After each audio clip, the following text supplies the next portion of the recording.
It is common knowledge that FM radio is affected less than AM by the many electrical disturbances that cause interference to radio communication. The technician, however, wants more than common knowledge. He must know why and how. But before studying FM, the fundamentals of AM should be reviewed. You'll see why the problem of interference exists in high-frequency AM, and then learn how FM has reduced it. Let us review in detail the separate actions which take place in an AM transmitter.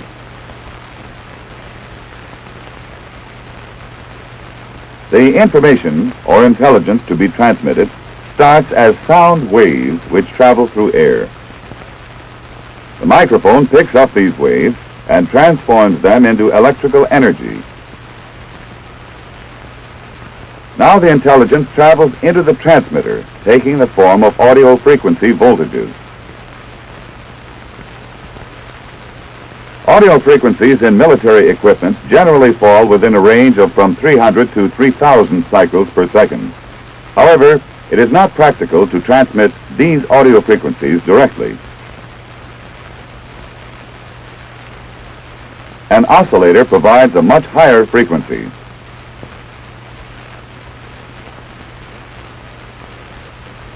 This radio frequency wave is called a carrier. By means of a modulator and one or more RF amplifiers, the amplitude variations of the audio signal and the radio frequency carrier are combined.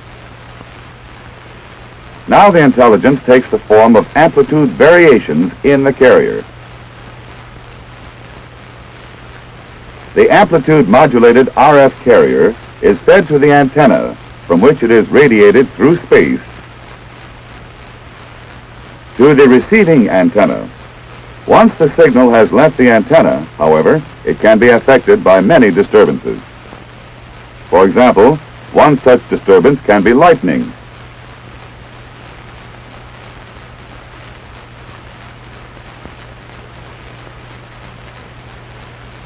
Let's freeze the signal at the receiver antenna and see what the interference has done to it. Our primary concern is with the amplitude variations, for they carry the intelligence. To a point, the variations are just as we transmitted them, and the AM system was working fine. But the lightning has added new variations. These are superimposed upon the variations carrying intelligence.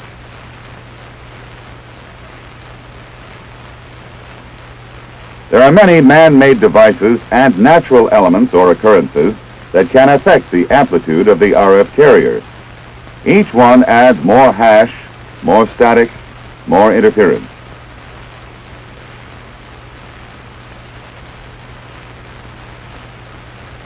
Before considering the AM receiver, notice one fact.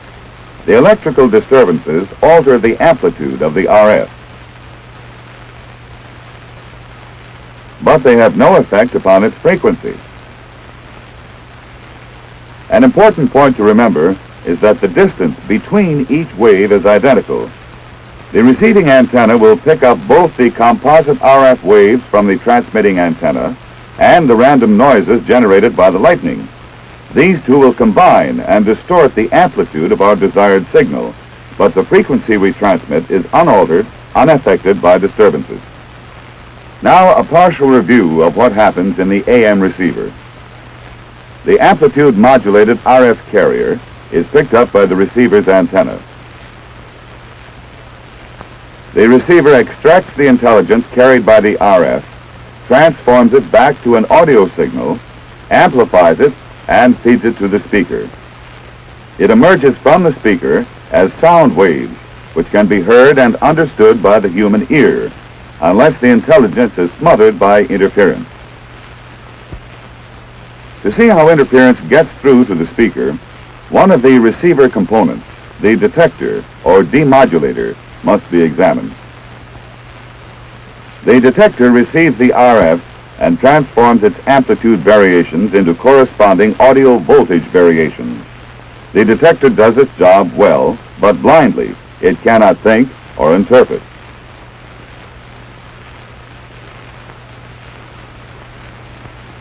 Feed it an RF signal with constant amplitude, and there will be no output signal. Feed it a modulated RF,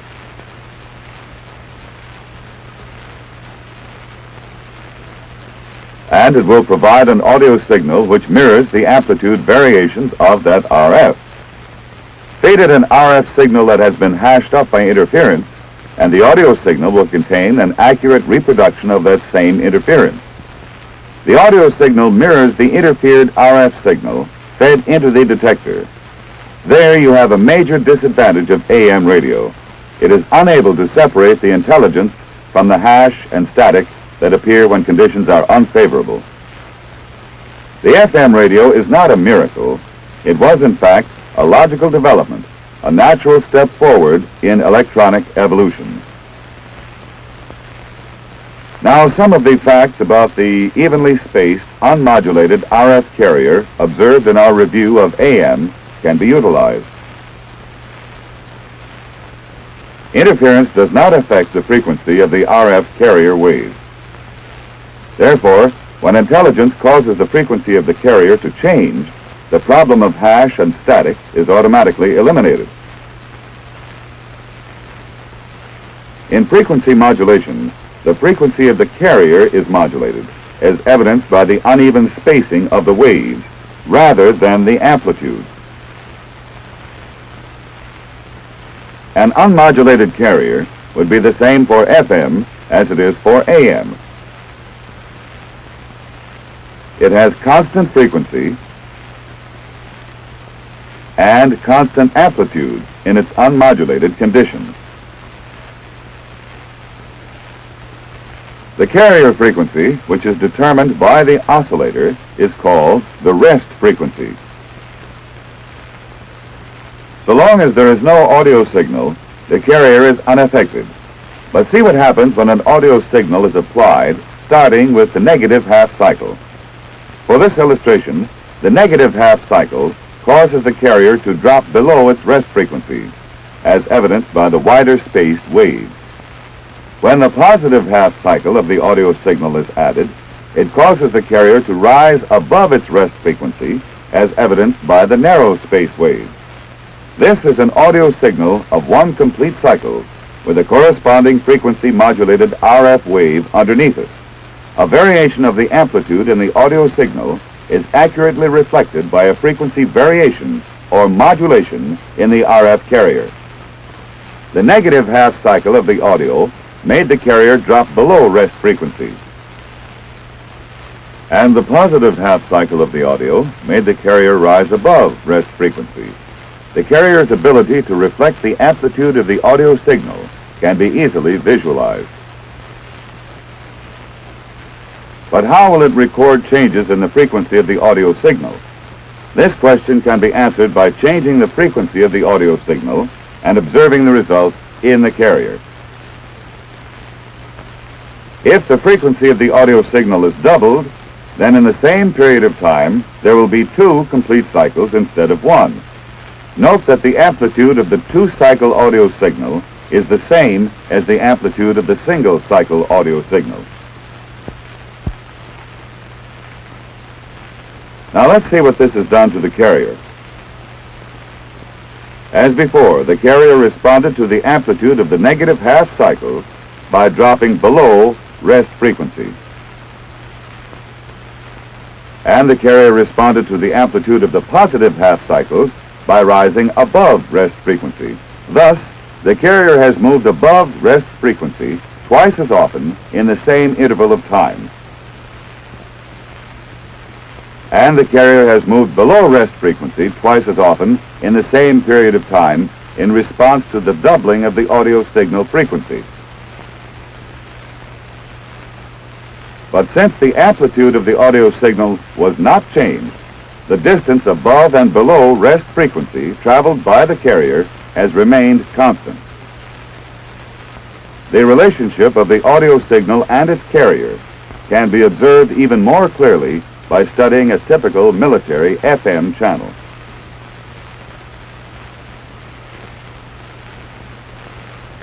Just where in the radio spectrum are FM channels assigned?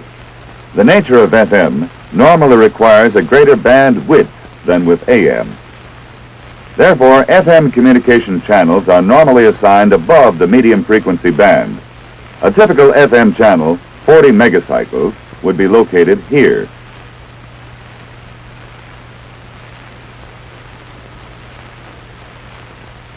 This is the rest frequency of the channel. When the carrier is frequency modulated, it will move above and below its rest frequency. In other words, it will need room on the spectrum to carry its frequency variations. A typical amount of room might be 15 kilocycles above rest and 15 kilocycles below rest. To avoid conflict with adjacent FM channels, 10 kilocycle guard bands are added on each end. This typical channel will allow the carrier a 15 kilocycle deviation above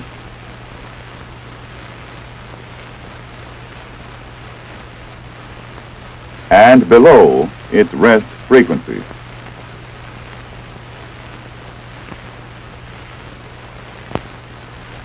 Add to this the 10 kilocycles on each end for guard bands,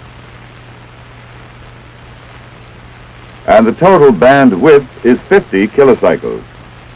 The 50 kilocycles band width is not a standard. All FM transmitters do not have the same deviations. It will vary in accordance with the equipment's design and mission, but the principles under study apply to any and all FM transmitters. Ordinarily, an audio frequency wave is visualized horizontally like this. But in order to see more clearly its modulating effect on the carrier, let's shift it about and direct it at the channel.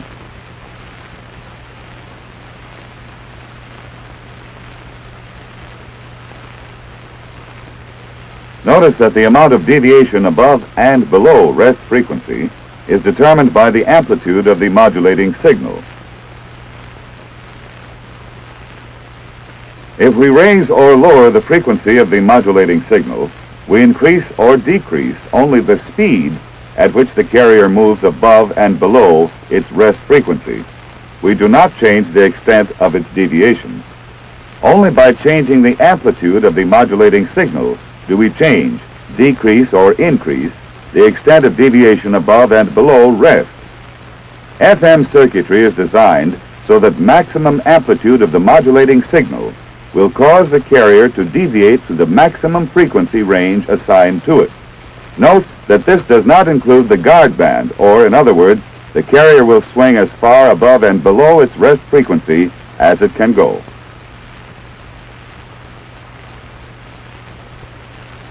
And this brings up another point, percentage of modulation.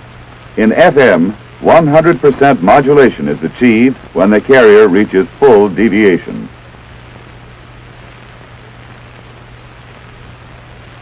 If the amplitude of the modulating signal is lowered so that the carrier deviates only 25%, or 1/4 the frequency scale allotted to it, the carrier is said to be modulated 25%.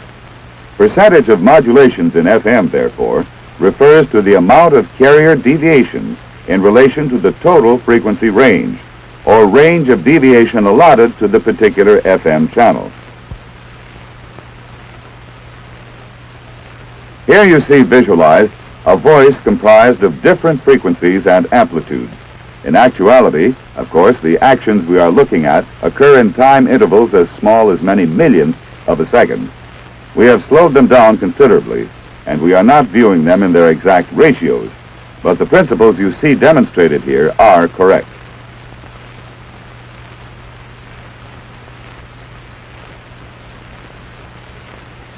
Now that we are familiar with the basic principles of FM, let's make a quick rundown of the components that make it possible. The transmitter's components are similar in name to their AM equivalents, and they do similar jobs, but in a different way. The audio circuits provide the audio frequency signal, which is fed to the modulator. The action of the modulator is such that the output of the oscillator is a frequency-modulated RF wave.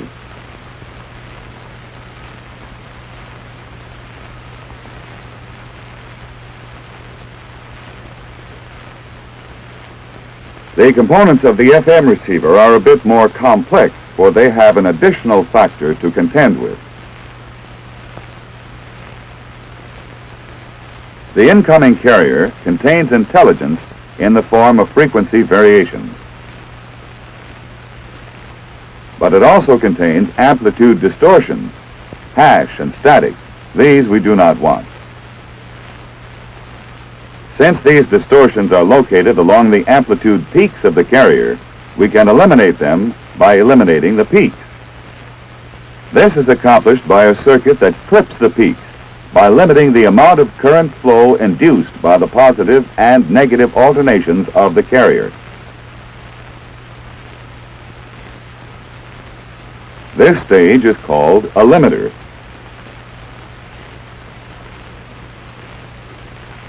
Its output is a wave that still carries the intelligence in the form of frequency variations.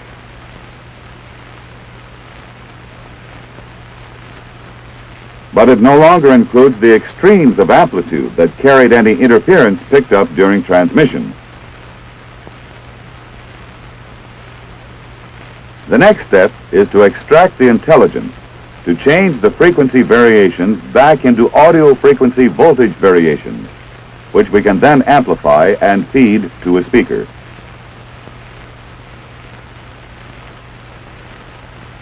In an FM receiver, this is the function of the demodulator or discriminator.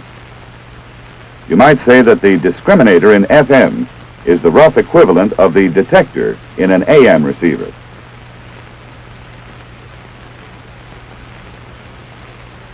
Feed the frequency modulated carrier into the discriminator, and its output will be an audio frequency voltage.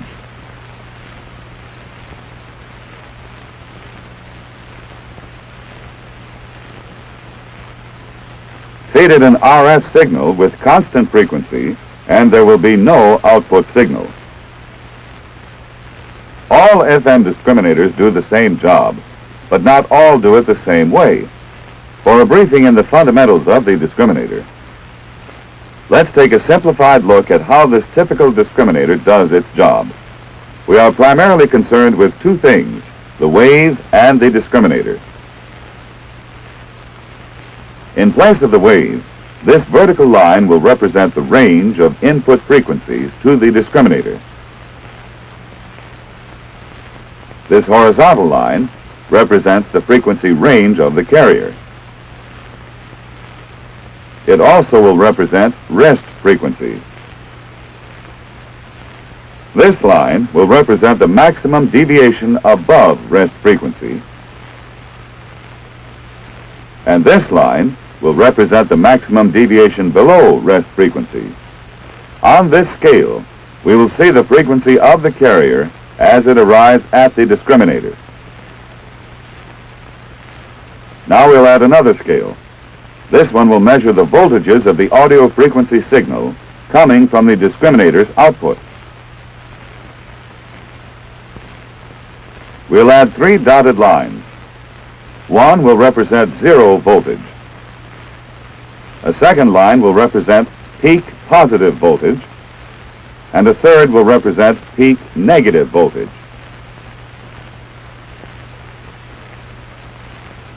When the carrier is at rest frequency, the audio output voltage of the discriminator will be 0. Thus, an unmodulated carrier results in no audio signal. For this illustration, when the carrier deviates above rest frequency, the circuitry of the discriminator generates a positive voltage. When the carrier drops back down to rest frequency, the positive voltage gradually diminishes. When the carrier deviates below rest frequency, the discriminator responds with a negative voltage at its output. When the carrier moves back up to rest frequency, the negative voltage diminishes to 0. Now watch the continuous action.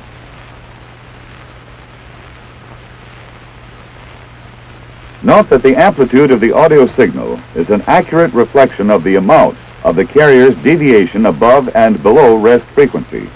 Also note that the frequency of the audio signal is an accurate reflection of the rate or speed at which the carrier registers its deviations. Thus, the audio signal's two characteristics, its amplitude and its frequency, are an accurate reflection of the carrier's amount of deviation and rate of deviation.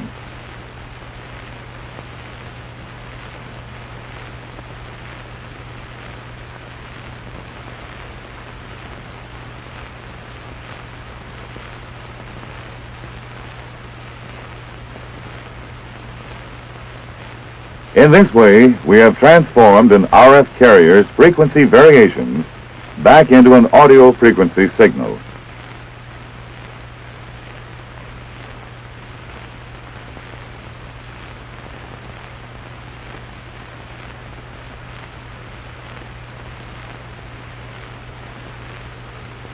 From the discriminator, the audio goes into an audio amplifier, and from there to a speaker or headphones. The intelligence has completed the trip from transmitter to receiver. Let's review what we've learned about FM principles by constructing an animated diagram that illustrates those principles in action. Let this vertical line represent the high-frequency portion of the radio spectrum. The center point of our FM channel will be at a particular frequency. This is called the carrier's rest frequency. The bandwidth will include an equal amount of frequencies above and below rest frequency. In addition to including a range of frequencies above and below rest, the channel will also include two guard bands on either end for channel separation. The carrier can be deviated above and below its rest frequency. The extent of carrier deviation in kilocycles will depend upon the particular equipment in use and the bandwidth assigned. These factors will vary with the type of equipment and their particular mission.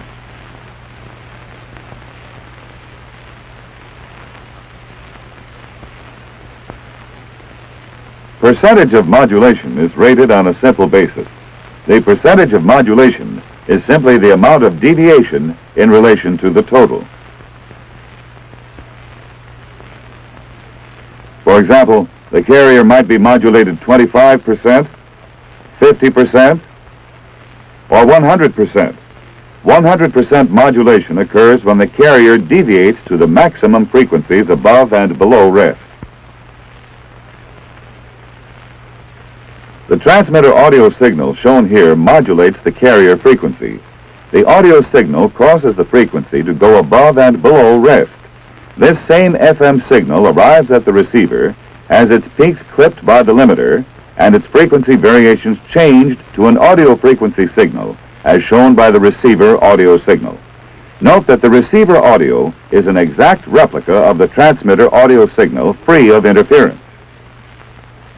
The FM principle of radio communication demonstrated here is a practical, useful technique.